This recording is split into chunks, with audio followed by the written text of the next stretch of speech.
Good morning. I welcome you, student. Last time I have discussed very important thing. Two important compounds were discussed. One was ethanol, other was ethanoic acid. And we also discussed the properties of the alcohols. देखो, most important property of the alcohol is that the alcohols will be used as a fuel. And the sugarcane plants are one of the most efficient converters of sunlight into chemical energy.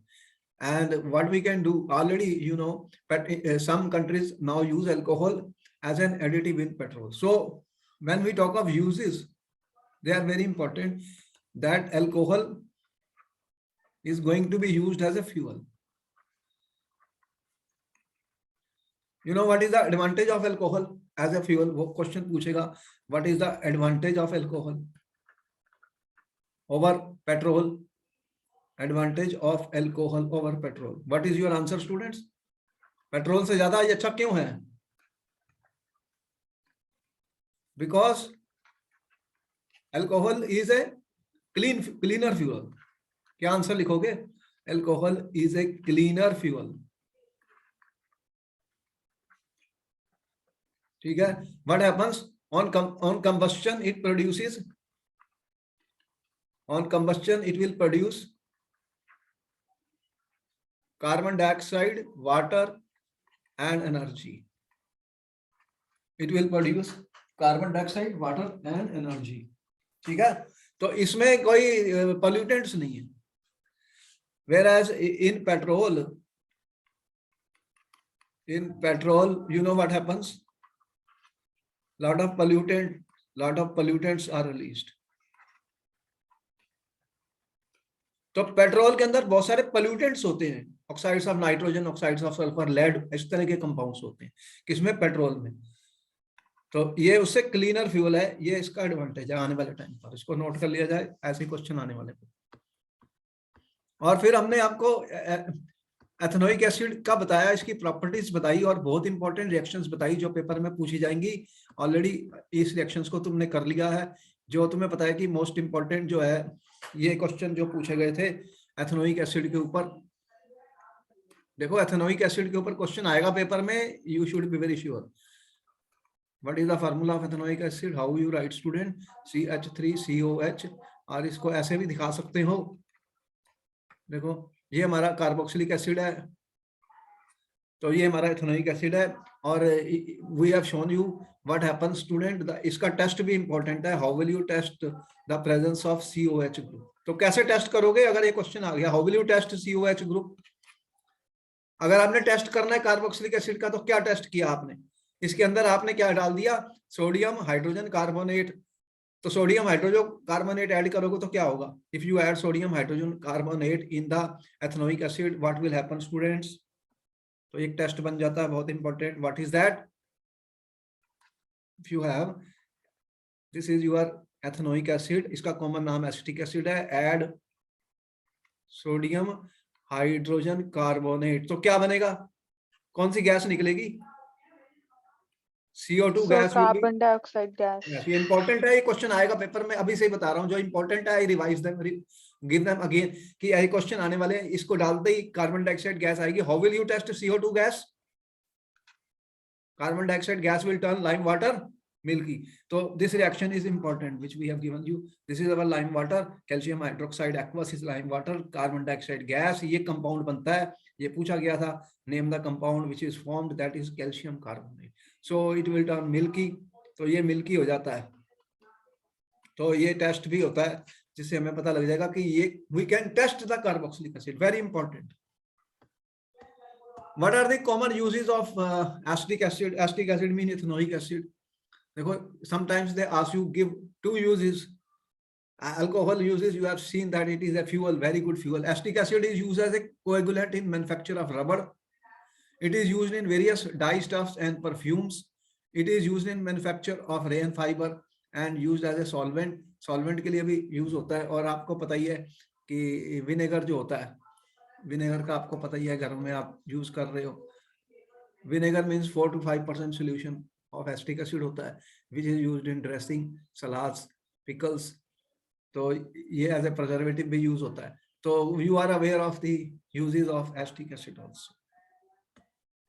देखो जो अब question आया था paper में बहुत important, this is a question in the book also. How would you distinguish experimentally between an alcohol and carboxylic acid? Very important question.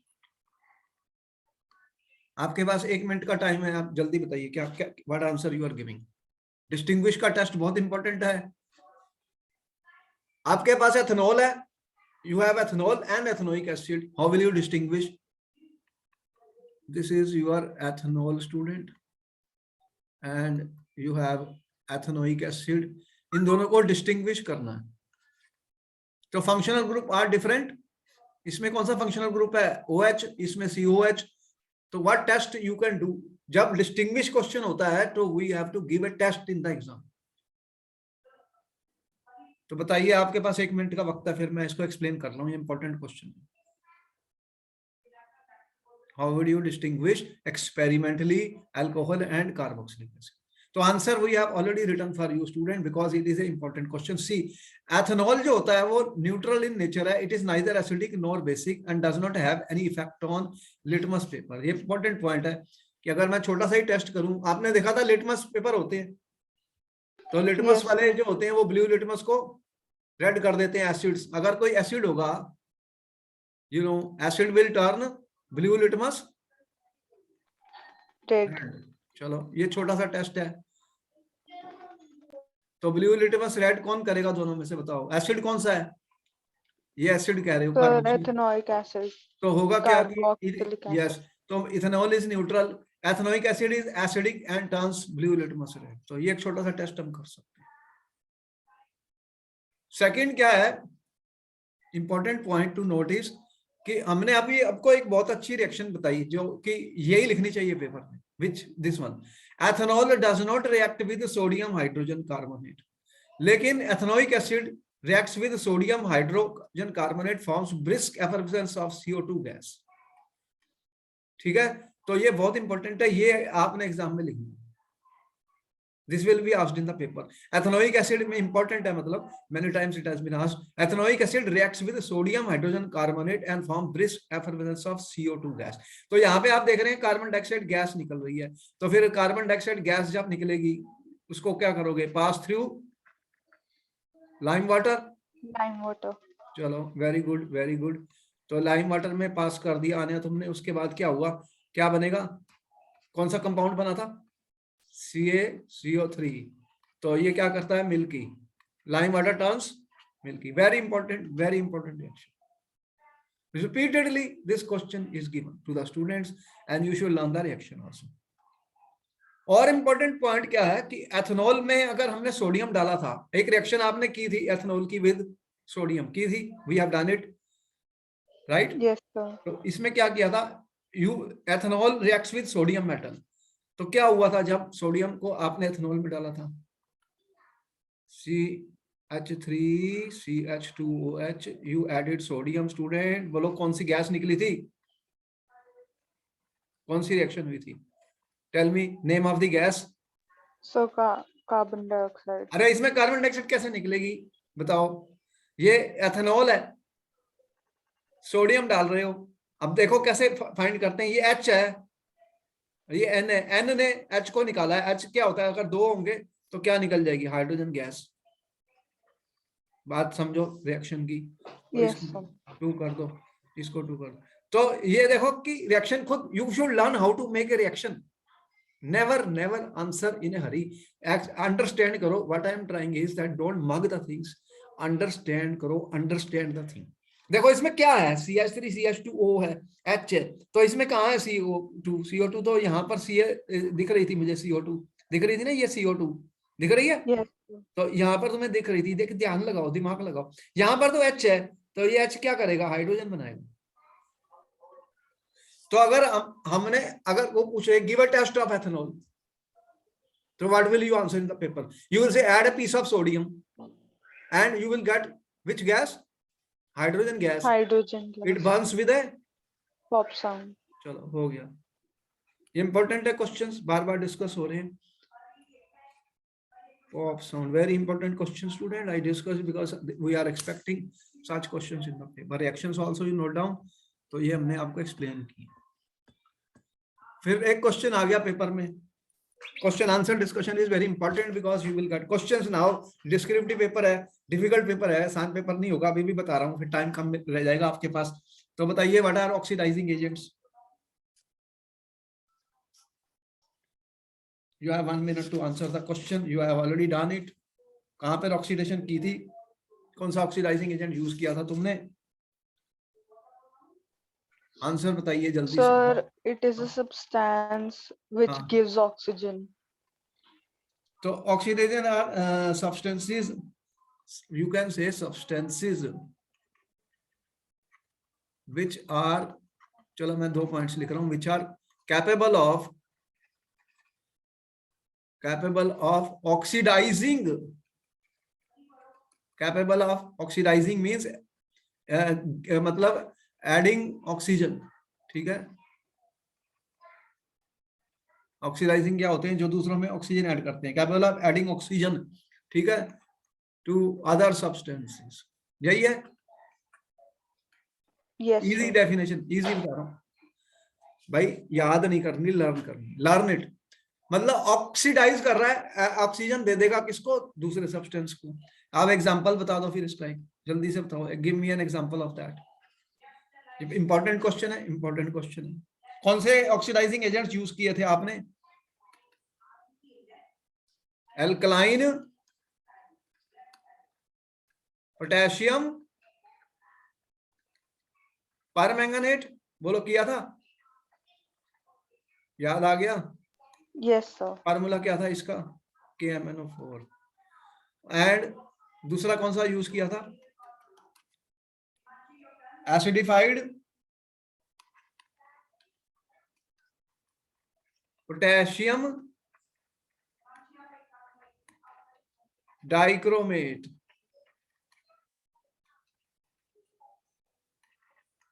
Potassium dichromate का formula ये होता है। तो ये ऑक्सीडाइजिंग एजेंट्स है। रिएक्शन भी आपको पता ही है, रिएक्शन बता सकते हो कौन सी यूज की थी, चलो just to revise you, can you give the reaction of this, कौन सी रिएक्शन दोगे एग्जाम में, वो कह रहा है give a reaction of oxidation, कौन सा कंपाउंड था, CH3 CH2OH, what is this, ethanol is oxidised to, किसमें ऑक्सीडाइज हुआ, एडिशन ऑफ ऑक्सीजन, आपने क्या किया, एल्कलाइन KMnO4, प्रोडक्ट का नाम बताओ, क्या प्रोडक्ट बना, CH3COH, what is this, ethanoic acid, am I right, समझ में आया। Yes, sir. इंपॉर्टेंट क्वेश्चन अब आ रहे हैं, this is also important question for the coming papers.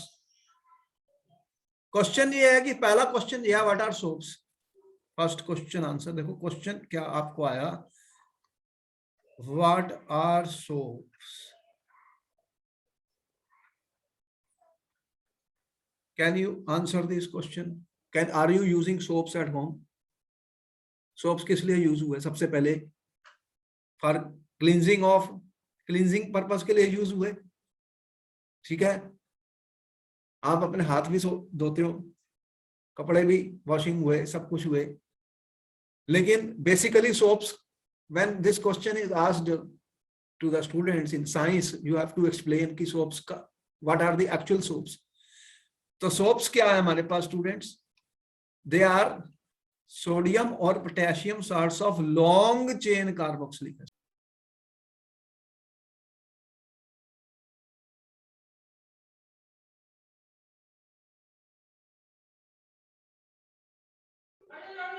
Sir, I cannot hear you.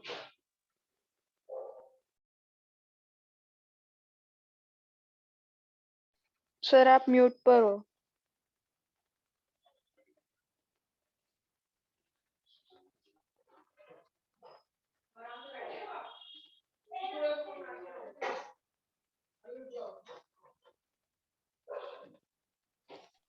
Now you can listen to me। Yes, sir. Okay, so what are the soaps, basically we are saying soaps are sodium or potassium salts of, sodium or potassium salts of long chain carboxylic acid। Long chain carboxylic acids क्या होते हैं, देखो कि जैसे मैंने लिखा था, अगर आपने लिखा 1 2 3 ऐसे बहुत सारे कार्बन्स होंगे, ठीक है, और ये एक ग्रुप है कार्बोक्सिलिक का, ठीक है, this is carboxylic group, functional group. तो ये लॉन्ग चेन है। यहाँ पर एसिटिक एसिड में क्या था कि एक कार्बन था और 1 COH था। अब ये लॉन्ग इवन कितने हो सकते हैं, ये C17H35 तक भी चले जाएंगे। तो आप देख रहे हैं इसमें कितने कार्बन है, 17। ये लॉन्ग चेन वाला है, इसमें बहुत सारे कार्बन हैं, यहां से 1 से लेके 2 3 4 5 like this, it's a long chain. How many 17 carbon could be there, more than that. तो ऐसे जो लॉन्ग चेन वाले सोडियम और पोटेशियम साल्ट का मतलब क्या है कि this H is replaced by Na और पोटेशियम, तो इनका साल्ट बन जाता है। तो जैसे ये बना C17H35 CONA प्लस स्टूडेंट, तो ये साल्ट बन गया। अभी अभी हमने एक रिएक्शन की थी, when I added sodium hydroxide की रिएक्शन की थी कार्बोक्सिलिक एसिड के साथ, when NaOH will react with carboxylic acid you will get this. तो ये सोप है आपका, ये फार्मूला है सोप का, ठीक है। तो इसमें दो चीजें इंपॉर्टेंट हैं, जैसे सोप्स आर सोडियम और potassium salts of long chain carboxylic acid. For example I have written a formula here, C17H35 COOH। तो ये एक लॉन्ग चेन सोडियम और पोटेशियम साल्ट का मतलब, इसको हम हटा देते हैं और इसकी जगह क्या कर देता हूं मैं,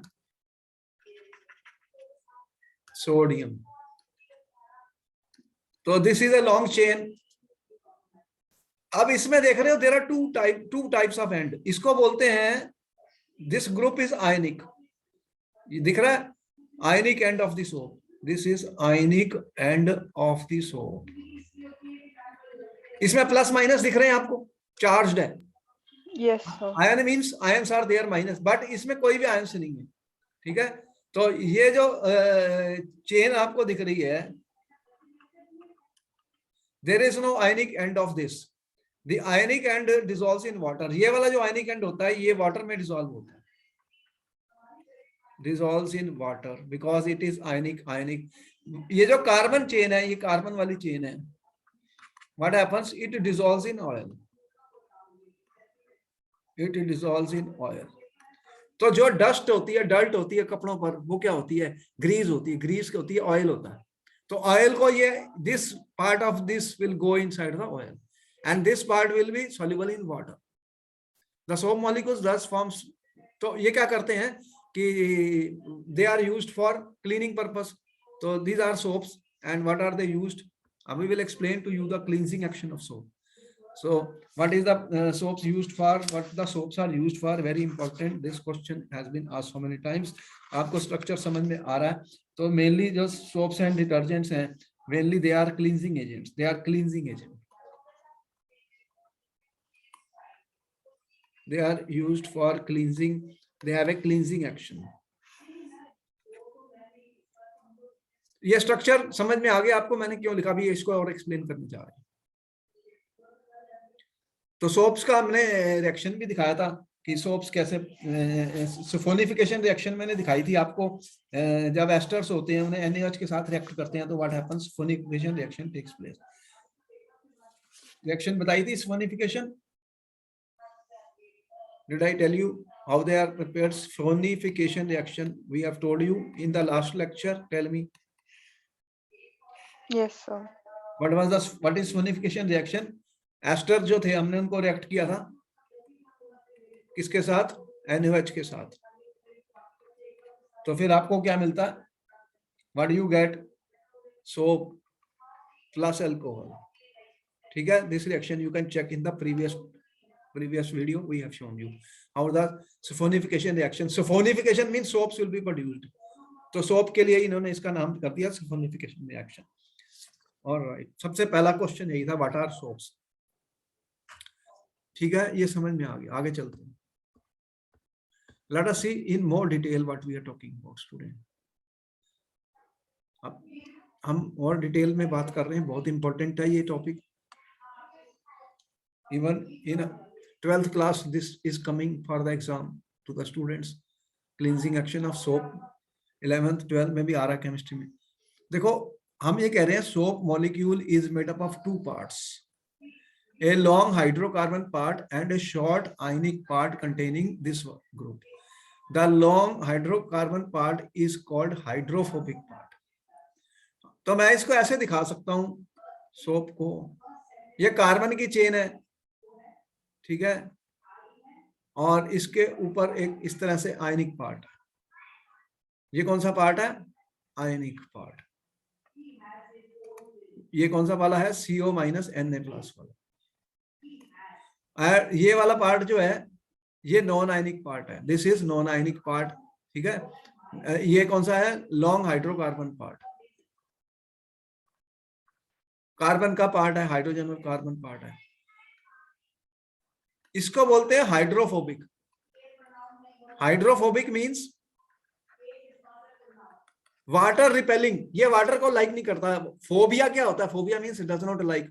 तो हाइड्रोफोबिक पार्ट है ये, मतलब वाटर रिपेलिंग पार्ट है, वाटर रिपेलिंग पार्ट है, ये रिपेल करता है वाटर को। और ये वाला जो पार्ट होता है this is called hydrophilic part. Phil का मतलब क्या होता है? लविंग, ये वाटर लविंग है, वाटर लविंग पार्ट है। मतलब समझ में आया कि ये वाटर को रिपेल करता है और ये वाटर को लव करता है। This will be washed away by the water, this will go in the water, the ionic hydrophilic, so this is soluble in water. ये सॉल्युबल किस में है? वाटर में।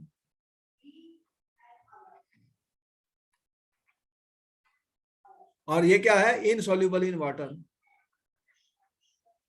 Insoluble in water. Which part?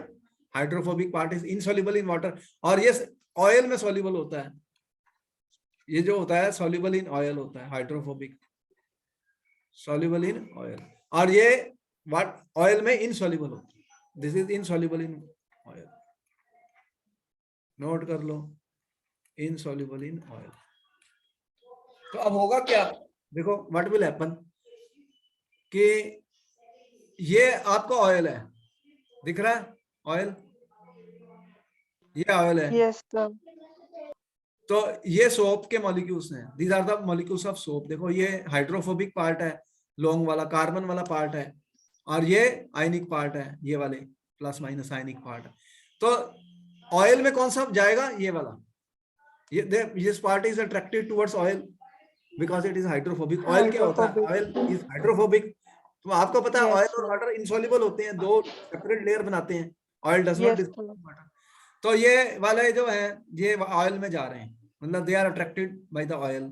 जो dust होती है हमारी, Greece होती है कपड़ों पर, कपड़ों पर क्या होता है? Whatever food you are eating they have oil in that, grease oil.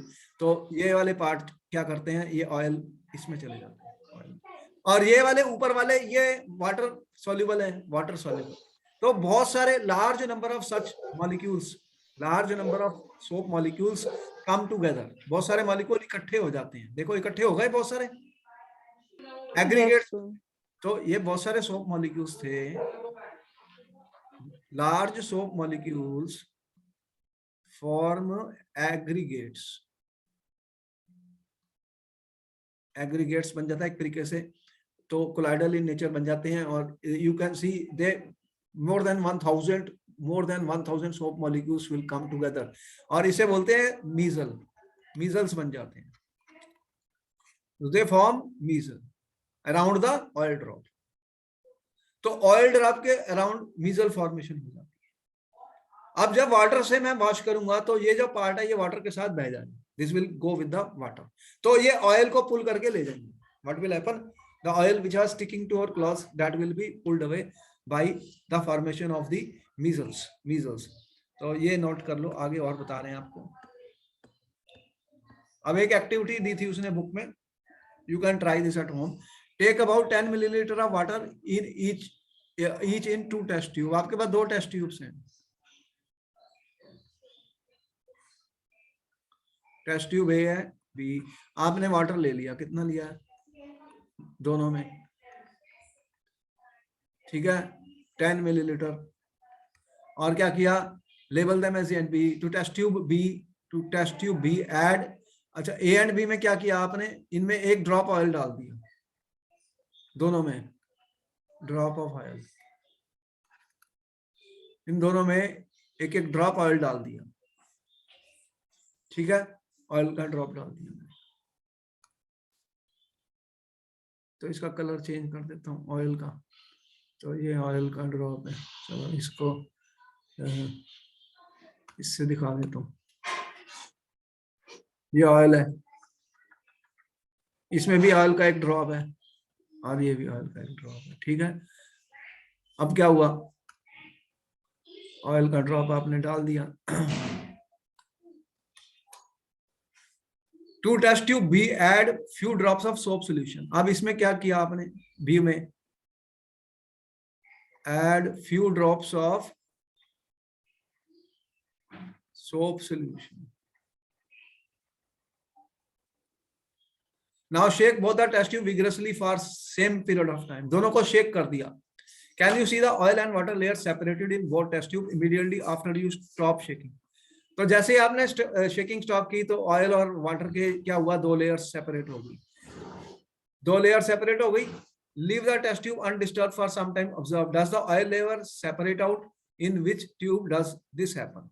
अब क्या होगा कि if you leave it for some period of time, can you tell me what will happen, will you see the oil layers in both the cases separation और not. Actually में क्या होगा, जिसमें soap है, you know that you have just seen what happens, the soap क्या करता है, जो ऑयल होता है उसके साथ सोप अपना वो बना लेता है एक मीजल्स, सोप जो होते हैं दे will form measles with oil, तो जो ऑयल होगा उसके अराउंड सोप जो होगा उससे मीजल्स फॉर्म कर लेगा, और जो दूसरे में सोप नहीं है उसमें मीजल फॉर्म नहीं हो सकता, तो उसमें सेपरेट लेयर्स बनेंगी, सेपरेट लेयर रहेंगी। लेकिन इसमें क्या होगा, तो अगर आपने काफी टाइम तक अनडिस्टर्ब कर दिया, what will you find, does the oil layer separate out, इसमें फिर ऑयल लेयर सेपरेट नहीं होगी, तो आपको ये दिख जाएगा। You can try and do this activity. So this activity demonstrate the effect of soap in cleaning, तो सोप की क्लीनिंग एक्शन दिखा रहा है, क्योंकि most dirt is oily in nature, most जो डर्ट होती है, जो भी कपड़ों पर डस्ट ऑयली होती है, मोस्ट डर्ट जो होती है स्टूडेंट्स वो क्या होती है, मोस्ट ऑफ द डर्ट जो है that is oily in nature. तो फिर ये oil does not dissolve in water, as you know oil does not dissolve in water, oil water में डिसॉल्व नहीं होता। तो यहां पर हम कर सकते हैं, अब क्वेश्चन जो आएगा वो मेन नहीं आएगा कि ये मीजल्स क्या होते, very important question student, asked so many times question, what is measles, this is what is responsible for the cleaning action, cleansing action कहां से हुई है, मीजल्स के कारण। तो यहां पर हमने फिर ये दिखाया कि what is happening, this is the oil, this is the oil, when soap is added, these are the polar parts, this is the hydrophobic part, what happens, they are hydrophobic part, ये सब oil को oil में attract हो गए हैं, which part, hydrophobic parts, so they are then oriented in such a way that they forms large aggregates or collection of more than 1000 soap molecules, which we call as measles. When soap is at the surface of water, inside water, these molecules have unique orientation that keeps hydrocarbon portion out of water. Hydrocarbon portion is not soluble in water. This is achieved by forming clusters of molecules in which hydrophobic tails are in the interior of the cluster and ionic ends are on the surface of the cluster. तो interior पे क्या होते हैं, hydrophobic part, और surface पर क्या होते हैं, ionic ends, this formation is called micelle, तो ये मीजल्स फॉर्म हो जाते हैं।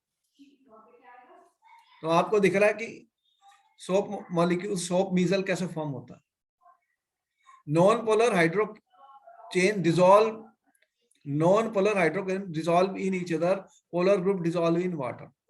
तो पोलर जो ग्रुप होते हैं ये वाटर में सॉल्युबल होते हैं, ये नॉन सॉल्युबल है वाटर में, मतलब ये आपस में मिजल्स फॉर्म कर लेते हैं। और क्या होगा, क्योंकि ये चार्ज्ड है, these charged will repel each other and therefore they remain like this। ये स्ट्रक्चर ऐसा बन जाता है जो हमने शो किया है, this is a micelle formation. Clusters बन जाते हैं, क्लस्टर्स। और what I am saying, aggregates बन जाते हैं। There are aggregates of more than 1000 soap molecules, ठीक है, where what the ionic ends are on the surface of the cluster। तो ionic end surface पर हैं, और जो हाइड्रोफोबिक टेल्स हैं, हाइड्रोफोबिक टेल्स वाटर रिपेलिंग, ये वाटर रिपेलिंग हाइड्रोफोबिक टेल्स, ये कहां पर है, hydrophobic tails in the interior of aggregates और क्लस्टर्स। एंड आयनिक एंड्स, कहां पर है, on the surface of the cluster. This is known as soap micelles. तो सोप मिजल्स की फॉर्मेशन होगी। अब क्या होगा, effect of soap in cleaning. अब क्लीनिंग कैसे होती है, how the cleaning take. Soap in the form of micelle is able to clean dirts of oily grease. Soap क्यों क्लींजिंग करता है, यह क्वेश्चन ये था, because soap micelles are responsible for cleansing. अभी आपने देखा कि सोप क्या फॉर्म करता है, सोप फॉर्म्स मीजल्स, बोलो बने मीजल्स। और ये जो मीजल्स होते हैं, ठीक है, micelle is able to clean dirts और ऑयली ग्रीस। जो ऑयली ग्रीस होती है या डर्ट होती है उनको कौन क्लीन करता है, micelles. Why and how, let us see. देखो क्या हुआ, ये दिख रहा है आपको कपड़ा, क्लॉथ, ये देख रहे हैं, ये डर्ट लगी हुई है, यहाँ पर कपड़ों पर डर्ट है, ठीक है, और ये सोप के मॉलिक्यूल्स आ गए, ठीक है, जहां आपने सोप डाल दिया, you can see the soap molecules. ये हाइड्रोफोबिक, हाइड्रोफिलिक दो पार्ट्स है ना, एक आयनिक और एक नॉन आयनिक। यस और नो, जल्दी बताओ, समझ लो आप। तो ये आयनिक पार्ट है, ये वाला ऊपर जो है, ये कौन सा पार्ट है, पोलर पार्ट है, ये टॉप वाला।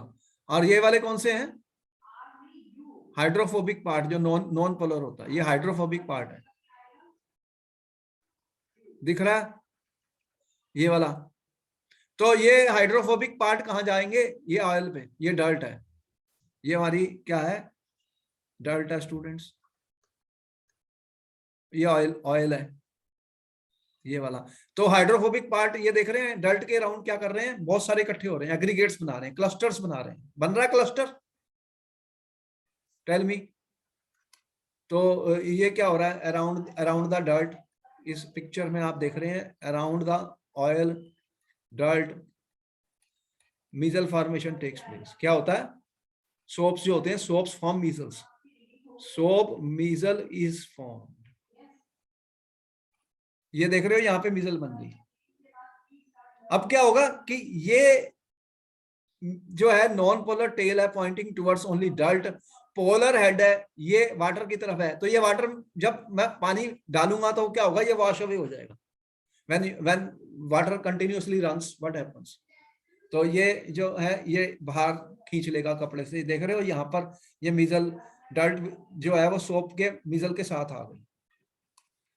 तो dirt is removed by soap और सोप मीजल। जल्दी बताओ अब, सोप मीजल, अगर मीजल फॉर्म नहीं होगा तो फिर डर्ट कैसे रिमूव होगी। तो सोप मीजल जो होता है वो डर्ट को रिमूव कर देता है। ये यहाँ पर कपड़ा साफ हो गया, डर्ट फ्री क्लॉथ। ये check the situation what I am saying, read it carefully. A question important, this is important question student. Soap in the form of measle is able to clean dirt or oily grease since it will be collected in the center of the measle. ठीक है। when water is agitated students, water को हिलाते हैं हम, agitate करते हैं, machine में हिलती है ना वाटर, चलता है बहुत देर, चलता है कि नहीं, मशीन में भी agitate होता है। The measle with oily dirt tends to lift off the dirty surface and splits into fragments. तो वो क्या करेगी, डर्ट को खींच लेगी और फिर वो फ्रेगमेंट्स में टूट जाता है। This gives opportunity to other tail to stick to the oil. तो दूसरी फिर टेल्स जो होती हैं वो ऑयल में स्टिक कर जाती हैं। The negatively charge heads present in the water prevent the small globules so form from forming negatively charge present in the water prevent the small globules from forming aggregates or precipitate। क्योंकि इनके ऊपर negative charge होता है तो ये इकट्ठे नहीं हो सकते, तो वो अपने एग्रीगेट नहीं बनते, लेकिन मीजल बन जाती हैं because of ion repulsion. Because of इसमें आयन रिपल्शन होती है, the dust suspended in micelle easily rinsed away, तो ये रिंस अवे हो जाती है। तो जैसे मैं तुम्हें ये कह रहा, तो इस तरह से ये क्लस्टर्स कह सकता हूँ, एग्रीगेट की बजाय वो बैटर रहेगा, कहीं पर थोड़ा कंफ्यूजन ना हो जाए आपको, क्योंकि ये आपस में इकट्ठे नहीं हो सकते, लेकिन they are separated from each other as it is, तो वो मीजल्स फॉर्मेशन होती है, तो क्लस्टर्स जो बन जाते हैं। तो this is how the cleansing takes place. The soap micelles are able to remove the dust when water is strongly agitated and moved away.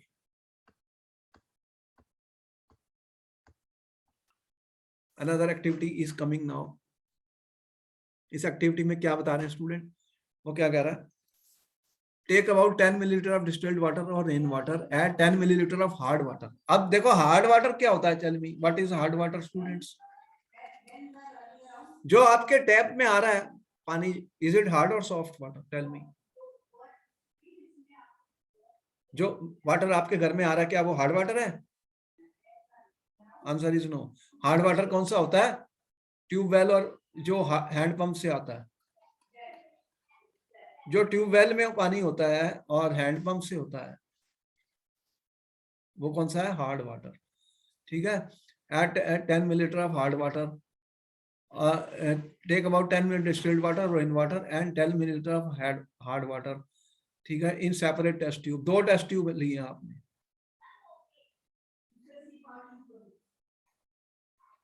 फिर मैं कह रहा हूं टेस्ट ट्यूब ए है, टेस्ट ट्यूब बी है, तो यहाँ पे डिस्टिल्ड वाटर लिया है, एक डिस्टिल्ड वाटर है स्टूडेंट्स और एक में क्या है? Hard water. ये आपके पास हार्ड वाटर है जो है ट्यूबवेल एंड हैंड पंप में है। Shake the test tube, add a couple of drops of soap to both. इसमें भी आपने कुछ ड्रॉप डाल दिए, क्या डाला? Soap solution.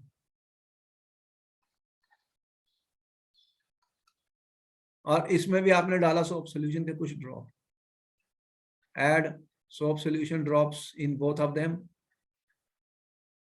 Shake the test tube, wiggle it for equal period of time and observe the amount of foam formed. In which test tube do you get foam? In which tube do you observe a white curdy precipitate? अब बताओ, what is your answer? किसमें foam बनती है और किसमें curdy precipitate बनती है? ये जो हार्ड वाटर होगा ना स्टूडेंट, इसके अंदर क्या होगा? कर्डी प्रेसिपिटेट बन जाएगी। You will get a curdy precipitate. You can try this at home. और इसमें क्या होगा? दिस इज डिस्टिल्ड वाटर, या कि आपके टैप्स में जो पानी आ रहा है डिस्टिल्ड वाटर, तो इसमें क्या हो रहा है? A foam formation will take place. See the difference? If hard water is not available, prepare some hard water by dissolving hydrogen carbonate. तो हार्ड वाटर के अंदर क्या होता है स्टूडेंट? ये जो हार्ड वाटर होता है, इट कंटेन्स स्टूडेंट्स, क्या क्या इसमें होता है? Hydrogen carbonates. इसके अंदर क्या होते हैं? हाइड्रोजन कार्बोनेट्स, और इट कंटेन्स क्लोराइड्स और sulphates of calcium and magnesium. Student, मतलब इसके अंदर ये आयंस होते हैं, मतलब क्लोराइड आयंस होते हैं, हाइड्रोजन कार्बोनेट आयंस होते हैं स्टूडेंट, सल्फेट्स होते हैं, किसके, कैल्शियम आयंस और मैग्नीशियम आयंस के। ये सारे आयंस किस में प्रेजेंट है, हार्ड वाटर में। ठीक है, समझ में आया। तो हार्ड वाटर क्या करेगा, सोप के साथ रिएक्ट कर जाएगा। Hard water, these ions will react with the soap and they form a curdy precipitate, जिसे कहते हैं स्कम बन जाती है, कल्डी प्रेसिपिटेट, और इसे स्कम कहते हैं स्टूडेंट। तो बताओ फिर क्लीनिंग किस में हुई इसमें, can soap be used for hard water, tell me, can you use soap for cleansing in the hard water, answer tell me yes और नो। तो soaps cannot be used for hard water. Soaps cannot be used for cleansing in hard water. Clear है ये, समझ में आ गया। Hard water में soaps cannot be used because they will form curdy precipitate, they will form a scum. तो फिर क्या करेंगे फिर, what we do then? अब कह रहा है take test tubes about 10 millilitre of hard water each, add 5 drops of solution to one and 5 drops of detergent solution to that. अब हमने क्या किया, आपने देखा है सोप्स होते हैं, दूसरे डिटर्जेंट्स देखे आपने, do you use detergent at home, tell me yes और नो। आप कौन सा यूज करते हो, डिटर्जेंट्स। तो डिटर्जेंट्स क्या होते हैं, they can be used in hard water. तो आपको ये कह रहा है shake both the test tube, do the both test tube save the same amount of foam. तो डिटर्जेंट जिसमें होगा उसमें क्या होगा कि यू विल सी कि फोम विल बी फॉर्म्ड। ठीक है, तो फोम फॉर्मेशन हो जाएगी। तो we can see that students detergents can be used, detergents can be used as cleansing agents, ठीक है, in hard water, और लेकिन हार्ड वाटर में अगर सोप सॉल्यूशन डालूंगा तो स्कम बन जाएगी। क्या बन जाएगी, हार्ड वाटर में soap solution, what will you get, curdy white solid, curdy white solid बन जाएगी students, that is what we call as a scum.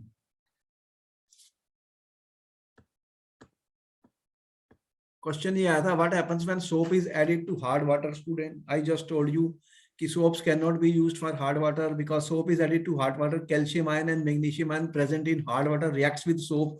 तो सोप है, इसके अंदर कैल्शियम आयंस और मैग्नीशियम आयंस जो होंगे दे विल रिएक्ट, ठीक है, with the soap and they will form calcium and magnesium salts which are precipitates, they will form curdy white precipitates, students, which is called the scum.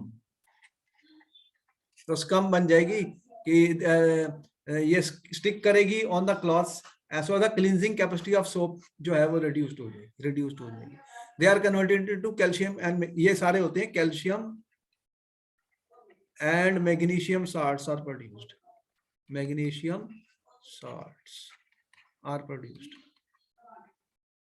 ठीक है। तो इस तरह से white precipitate जो भी आपकी आ रही है scum C, therefore the soaps are not effective in hard water. Our tap water is also not a distilled water, students. Therefore which will you prefer, soap or detergent at home? बोलो क्या करोगे, detergents का use करोगे। तो we are using, what you are using at home, tell me, detergents, because detergents are effective for hard water also, and the water which you are getting a supply, it may contain calcium or magnesium ions, then it will form white scum with the soap solution. Therefore we are using as a cleansing agent, कौन सा use कर रहे हैं, detergents. So the question, next question is, student, what are detergents? What are detergents? Then detergents क्या होते हैं, question आ गया, what are detergent, student. Detergents are cleansing agents They are also cleansing agent possessing ammonium or sulfonate salts of long chain carboxylic acid. तो detergents क्या होते हैं student? Detergents are cleansing agents and they are ammonium or sulfonate salts of long chain carboxylic acids. So they are ammonium or sulfonate salts of long chain carboxylic acids.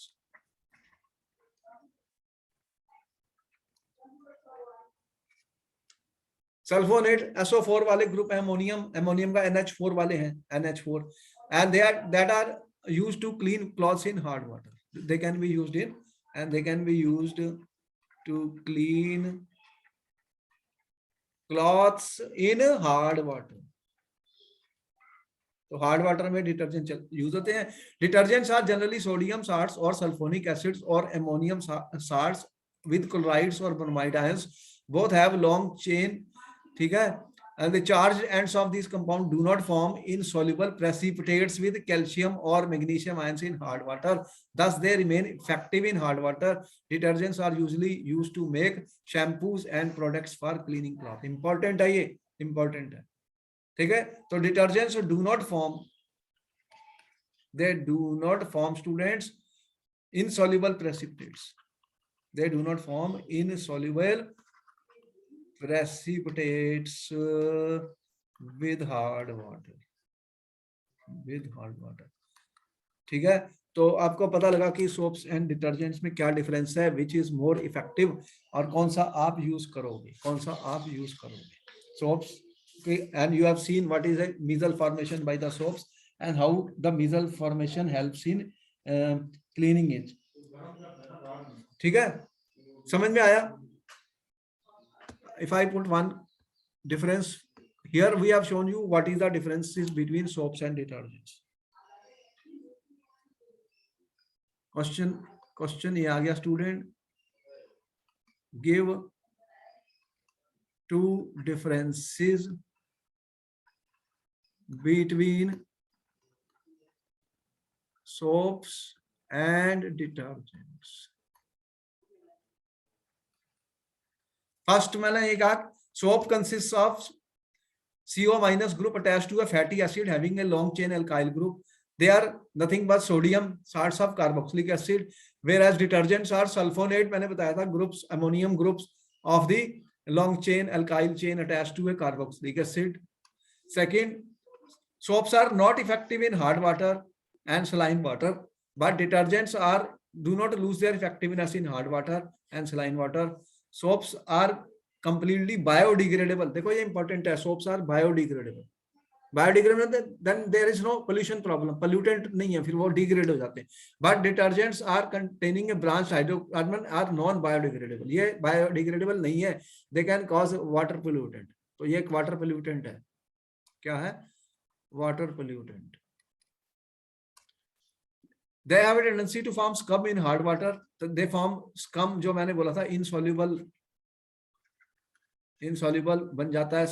insoluble precipitate हमने बताया था, insoluble precipitate बन जाएगा, ठीक है, scum in hard water environment. These compounds do not form scum. So these are some of the differences also between soaps and detergents, and you are aware that which you are preferring at your home in washing machine. कौन सा use कर रहे हो, जल्दी बताओ, soaps या detergents? Which you are using? आप कौन सा यूज कर रहे हो? We are using detergents because if there are some ions which are present like calcium, magnesium, chlorides, bromides or sulfate जो भी हैं, so what will happen? They will form scum with the soap solution. Therefore, detergents do not form scum. Therefore, detergents are better cleansing agents than soap. But what is the disadvantage of detergents? That they can cause water pollutant because they are non-biodegradable. ये disadvantage है. This is the disadvantage of detergents, that they can act as a water pollutant because they are non-biodegradable, whereas soaps are biodegradable. All right, this ends up the topic. Then we will solve question answers and proceed further in the next class. Okay, bye bye.